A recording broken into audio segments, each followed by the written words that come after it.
Escucha. No la mires, solo escúchala. Esa vibración sorda debajo de todo. El zumbido silencioso de tu propia mente.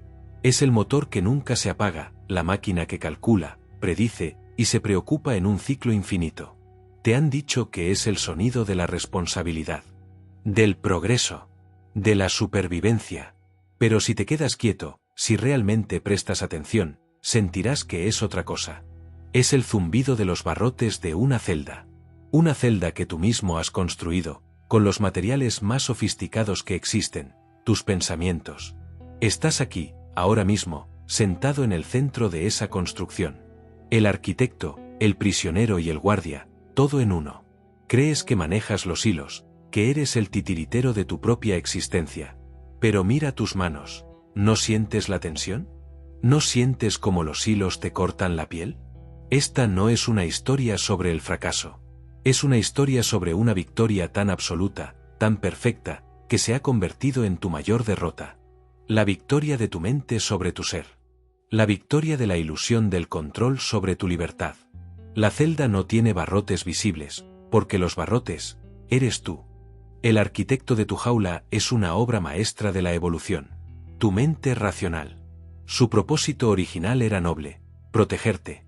Trazar un mapa del mundo para que no cayeras en el abismo. Anticipar la sequía, la bestia, la traición. Aprendió a construir refugios, no solo de piedra, sino de certezas. El problema es que nunca dejó de construir. Hoy, ese arquitecto interno no descansa. Se ha vuelto un urbanista frenético en el paisaje de tu alma.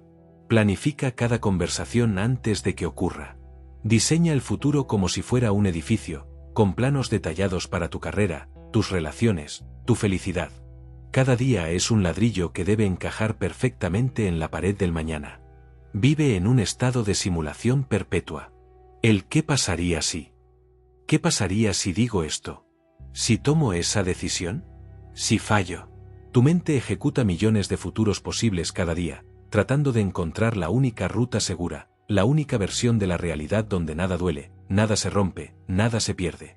Este es el núcleo de la ilusión del control, la creencia de que si piensas lo suficiente, si planificas con la suficiente astucia, puedes eliminar la incertidumbre. Puedes domesticar el caos salvaje de la vida. Jung, el gran explorador de la psique, lo entendió bien. Habló del ego como esa parte de nosotros que anhela la luz, el orden y la consciencia. Pero el ego, en su miedo a lo desconocido, intenta gobernar un reino mucho más vasto, el inconsciente. Ese océano oscuro de instintos, memorias olvidadas y potencialidades que no encajan en sus planes perfectos. Tu ego es el cartógrafo que tiembla ante las regiones en blanco del mapa. Y en lugar de aceptar que existen tierras inexploradas, intenta dibujarlas desde la seguridad de su escritorio, basándose en lo que ya conoce. Se niega a aceptar que la vida, en su esencia, es un territorio indómito. Así, pasas tus días negociando con una realidad que solo existe en tu cabeza. Interactúas no con la persona que tienes delante, sino con la versión que has proyectado de ella. Reaccionas no al evento presente, sino a la catástrofe que tu mente ha ensayado 1000 veces. Y mientras dibujas mapas para un territorio que ya ha cambiado, la vida real sucede sin ti. Este anhelo desesperado de control no nació en el vacío. Es una herencia, un eco que resuena a través de los siglos. Durante milenios, la humanidad vivió bajo la mirada de los dioses, del destino, de un orden cósmico que, aunque a menudo cruel, nos liberaba de una carga terrible, la responsabilidad última. El universo tenía un guión. Nosotros éramos solo actores. Pero entonces, algo se rompió. Las viejas certezas se desmoronaron. Como proclamó Nietzsche, Dios ha muerto. Y con él, murió el gran guionista del cielo. El trono del universo quedó vacío, y un silencio aterrador llenó el cosmos.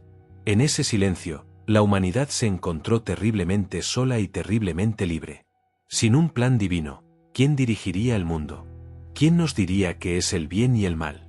¿Quién nos protegería del caos? El ego humano, el pequeño arquitecto de nuestra mente, se postuló para el cargo. Heredamos el trono de los dioses caídos, con él, su ansiedad. La voluntad de poder de la que hablaba Nietzsche, esa fuerza vital que impulsa a crecer y superarse, se pervirtió en una neurótica voluntad de controlarlo todo. Si no hay un orden externo, entonces debemos imponer un orden interno. Debemos convertirnos en los dioses de nuestros propios y pequeños universos privados. Aquí es donde la sabiduría oriental, particularmente el budismo, nos ofrece una lente radicalmente diferente. Mientras Occidente intentaba construir fortalezas de certeza contra el océano de la impermanencia, el budismo nos decía que el sufrimiento, dukkha, nace precisamente de esa resistencia. Nos enseñó el concepto de anicca: todo es transitorio. La vida es un río, no una estatua. Intentar controlar la vida es como intentar agarrar el agua del río con los puños. Es una lucha agotadora y condenada al fracaso. La fuente de la angustia no es la impermanencia en sí misma, sino nuestro apego a la idea de permanencia. El budismo va aún más lejos. Desafía al propio arquitecto. Cuestiona la existencia de un yo sólido y permanente, de un controlador central. Lo que llamamos yo es en realidad un proceso, un flujo de pensamientos, sensaciones y percepciones. No hay un fantasma en la máquina. Solo está la máquina en funcionamiento. La ilusión del control es, por tanto, una doble falacia. No solo es imposible controlar el mundo exterior, sino que el controlador interior es, en sí mismo, una ilusión. Nos hemos coronado reyes de un reino diminuto, el de nuestra propia mente, sin darnos cuenta de que el verdadero universo está fuera de sus murallas. Las consecuencias de esta tiranía interna son la atmósfera que respiras cada día. La llamamos ansiedad moderna. Es la banda sonora de tu prisión. La ansiedad es el ruido del motor de control funcionando en sobremarcha. Es el coste energético de ejecutar miles de simulaciones de futuros catastróficos. Es el miedo constante a que una variable no calculada derrumbe todo tu edificio de certezas. De esta ansiedad nace su hijo más cruel, el perfeccionismo. La creencia de que si puedes alinear cada detalle de tu vida a la perfección, si puedes pulir cada faceta de tu ser hasta que no quede ninguna imperfección, entonces y solo entonces estarás a salvo. El perfeccionista es un Sísifo moderno, empujando la roca de un ideal inalcanzable, solo para verla rodar hacia abajo una y otra vez. El perfeccionismo no es, como nos han hecho creer, una búsqueda de la excelencia. Es una huida del juicio. Es el miedo a la vulnerabilidad, a ser visto como defectuoso, como humano. Es el intento desesperado de controlar la percepción que los demás tienen de ti, un objetivo aún más imposible que controlar la vida misma. Y esto nos envenena socialmente. Nos aliena. Cuando estás atrapado en tu mente, no te conectas con las personas, te conectas con tu estrategia sobre ellas. Cada interacción es una partida de ajedrez. ¿Qué debo decir para agradar? ¿Cómo debo actuar para ganar estatus? ¿Qué máscara debo usar hoy? Te vuelves un director de escena en la obra de tu vida, y te frustras cuando los otros actores no siguen tu guión, un guión que ellos ni siquiera conocen. Esta desconexión es una de las soledades más profundas que existen, estar rodeado de gente, pero perdido en el laberinto de tus propias proyecciones.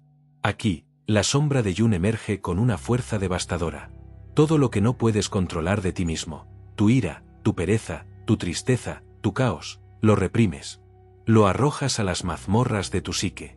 Pero no desaparece. Se convierte en tu sombra. Y cuanto más intentas ser perfecto y controlado, más grande y oscura se vuelve esa sombra. Ella es la que te sabotea en los momentos más inoportunos. Es la que proyectas en los demás, viendo en ellos los defectos que no soportas en ti. Es la voz que te susurra que eres un fraude. El control es el guardián de la sombra, y su vigilancia constante es lo que te mantiene fragmentado. En tu afán por construir una vida perfecta, has dejado de vivirla. Si las paredes de la celda son tus pensamientos, ¿cómo escapar? No puedes derribarlas con más pensamientos. No puedes luchar contra la mente con la mente. Eso es como intentar apagar un fuego con gasolina. El camino hacia la libertad no es una batalla, sino una rendición. Pero no confundas la rendición con la derrota. La rendición consciente no es pasividad ni resignación. Es un acto de profunda inteligencia y coraje. Es dejar de luchar una guerra que nunca pudiste ganar, para poder, por fin, empezar a navegar la realidad tal como es. Imagina que estás en un río caudaloso.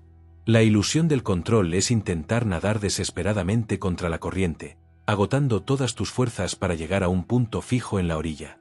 La rendición consciente es darte la vuelta, flotar y usar tu energía no para luchar contra el río, sino para guiarte suavemente entre las rocas, para disfrutar del viaje, para entregarte al flujo que, de todos modos, te lleva.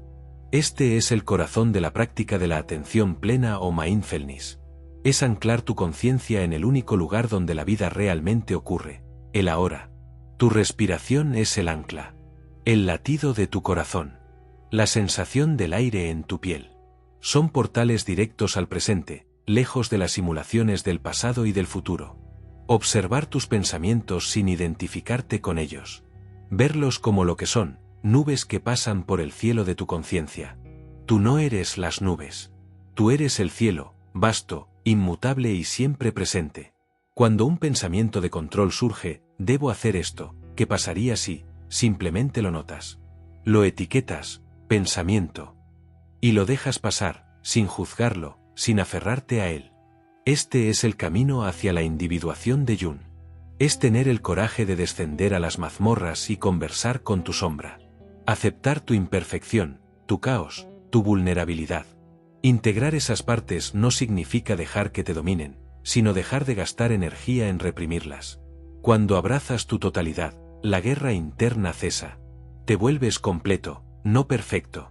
Y aquí, volvemos a Nietzsche, pero a una de sus ideas más liberadoras. Amor fati. El amor al destino. No solo aceptar, sino amar todo lo que te sucede, lo bueno y lo malo, como parte esencial de tu tapiz. Es decir sí a la vida, sin condiciones. Es entender que la alegría no podría existir sin el dolor, que la fuerza no se forja en la comodidad, sino en la adversidad. Amar tu destino es el acto final de soltar el control. Es confiar en que incluso el caos tiene un orden oculto, que incluso en la pérdida hay una enseñanza. La verdadera fuerza no reside en controlar la tormenta, sino en ser la calma que la atraviesa. La prisión nunca fue real. Sus muros estaban hechos de miedo a la incertidumbre.